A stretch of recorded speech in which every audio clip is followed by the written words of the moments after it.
En 2009, General Motors, le géant de l'automobile qui dominait le monde depuis un siècle, s'effondrait comme un château de cartes. Une entreprise qui employait plus de 250 000 personnes, qui avait survécu à 2 guerres mondiales et à la Grande Dépression, se retrouvait à genoux, mendiant l'aide du gouvernement américain pour éviter la catastrophe totale. Comment une telle puissance industrielle a-t-elle pu tomber si bas? Cette histoire n'est pas seulement celle d'une entreprise qui a échoué.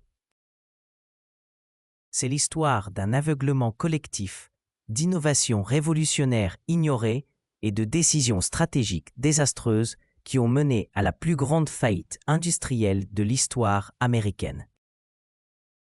Et ce qui rend cette histoire encore plus fascinante, c'est que tous les signaux d'alarme étaient là, visibles depuis des décennies. Permettez-moi de vous raconter comment General Motors, l'entreprise la plus puissante d'Amérique, a creusé sa propre tombe en ignorant systématiquement l'avenir qui se dessinait sous ses yeux. Pour comprendre l'ampleur de cette chute, il faut d'abord saisir ce qu'était General Motors au sommet de sa gloire. Dans les années 1950 et 1960, GM n'était pas simplement le leader de l'automobile mondiale, c'était un symbole de la puissance économique américaine. L'entreprise détenait plus de 50% du marché automobile américain. Ses revenus dépassaient le produit intérieur brut de nombreux pays développés. General Motors était devenu synonyme d'innovation et de prestige. Ses marques Chevrolet, Buick, Oldsmobile, Pontiac et Cadillac représentaient différents segments du marché et accompagnaient les Américains tout au long de leur ascension sociale. Le slogan de l'époque résumait parfaitement cette philosophie, une voiture pour chaque bourse et chaque usage. L'entreprise employait directement des centaines de milliers de personnes et indirectement des millions d'autres dans tout l'écosystème automobile américain. Ces usines étaient des villes dans la ville, avec leurs propres services médicaux, leurs programmes de formation et même leurs équipes sportives. GM était devenu bien plus qu'un constructeur automobile, c'était une institution américaine. Mais cette position dominante allait paradoxalement devenir la source de tous ces problèmes. Le succès avait engendré une culture d'autosatisfaction et de résistance au changement qui allait s'avérer fatale dans un monde en mutation rapide.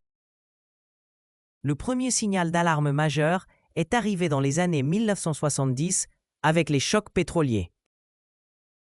Lorsque le prix de l'essence a explosé, les consommateurs américains ont soudain découvert l'existence de petites voitures économiques venues du Japon. Toyota, Honda et Nissan proposaient des véhicules fiables, peu consommateurs et abordables, exactement ce que les Américains recherchaient désormais.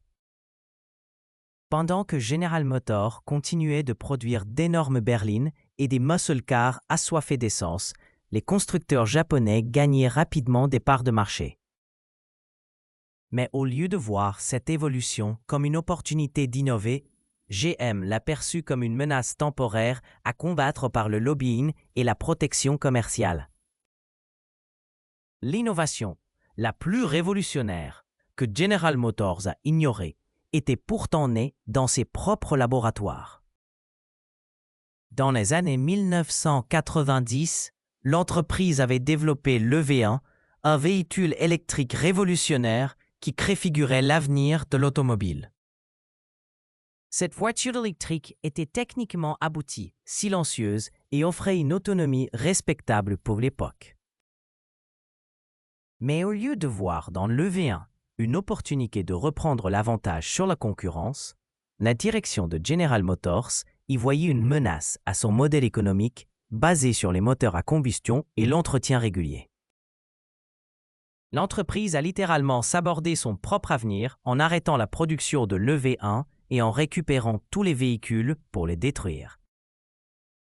Cette décision, qui peut paraître incompréhensible aujourd'hui, s'explique par la culture interne de GM.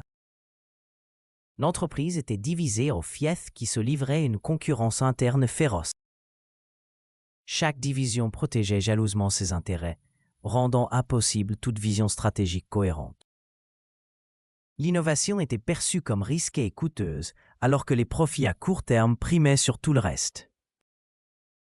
Pendant que General Motors enterrait ses innovations, un entrepreneur nommé Elon Musk observait attentivement le marché automobile. Il avait compris que l'avenir appartenait aux véhicules électriques et que les constructeurs traditionnels avaient laissé un boulevard ouvert aux nouveaux entrants. Tesla Motors allait naître de cette vision, reprenant exactement là où GM avait abandonné. L'erreur stratégique la plus grave de General Motors n'était pas de nature technologique, mais organisationnelle. L'entreprise s'était enlisée dans une bureaucratie paralysante où chaque décision devait passer par d'innombrables comités et validations hiérarchiques. Cette lourdeur administrative rendait impossible toute réaction rapide aux évolutions du marché. Pire encore, GM avait développé une relation toxique avec ses syndicats, créant un système où les coûts salariaux et des avantages sociaux représentaient une charge écrasante. Les accords syndicaux garantissaient des emplois à vie, des retraites généreuses et des couvertures médicales étendues, même pour les employés qui ne travaillaient plus. Ces engagements, négociés dans les années de prospérité, sont devenus un boulet financier insurmontable quand la concurrence s'est intensifiée. La stratégie de General Motors consistait essentiellement à maintenir ses parts de marché en baissant ses prix et en offrant des remises importantes plutôt qu'en améliorant la qualité de ses produits. Cette course vers le bas a érodé la perception de valeur des marques GM et créé un cercle vicieux où l'entreprise devait constamment sacrifier ses marges pour écouler ses véhicules. Simultanément, GM multipliait les marques et les modèles sans logique claire, diluant son message marketing et créant une confusion chez les consommateurs. Pourquoi acheter une Chevrolet plutôt qu'une Pontiac si les deux véhicules étaient essentiellement identiques? Cette cannibalisation interne affaiblissait toutes les marques du groupe. Les conséquences de ces décisions stratégiques désastreuses ne se sont pas fait attendre. Dès le début des années 2000, General Motors perdait systématiquement des parts de marché face à ses concurrents japonais et européens. Les consommateurs associaient désormais les marques GM à des véhicules de qualité inférieure, moins fiables et moins innovants que la concurrence. La situation financière de l'entreprise se dégradait rapidement. Les coûts fixes énormes, notamment les charges sociales et les pensions des anciens employés, représentaient un fardeau de plusieurs milliards de dollars par an.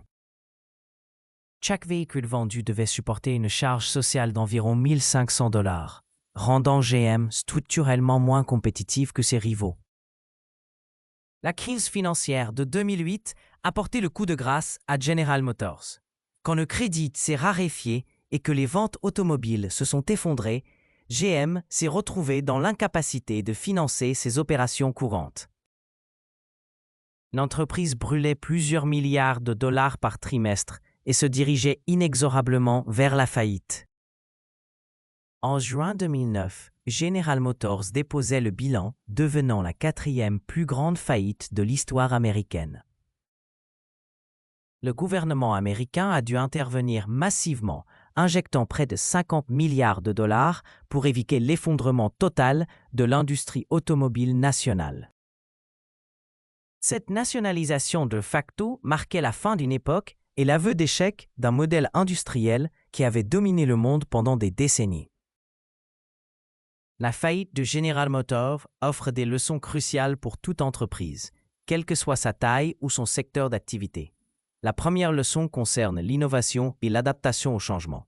Une entreprise qui cesse d'innover et de s'adapter aux évolutions de son marché est condamnée à disparaître, peu importe sa puissance passée. L'histoire de GM démontre également les dangers de la complaisance et de l'arrogance organisationnelle. Quand une entreprise devient trop confiante en sa position dominante, elle cesse d'écouter ses clients et ignore les signaux faibles qui annoncent les ruptures futures.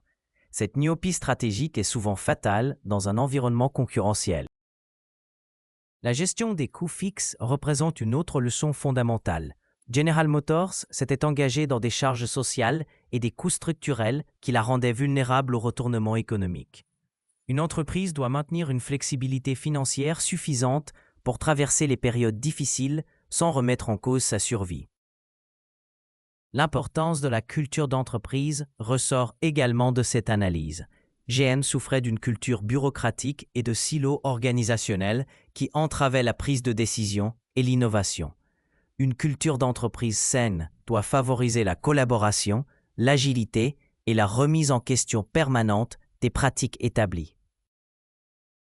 Enfin, l'histoire de General Motors illustre parfaitement comment une entreprise peut créer les conditions de sa propre destruction en ignorant systématiquement les innovations qu'elle développe.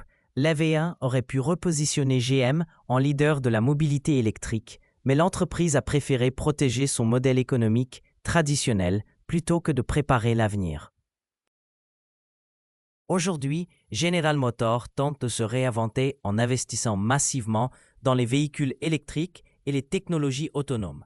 Cette transformation, si elle aboutit, prouvera qu'il n'est jamais trop tard pour changer, même après avoir touché le fond.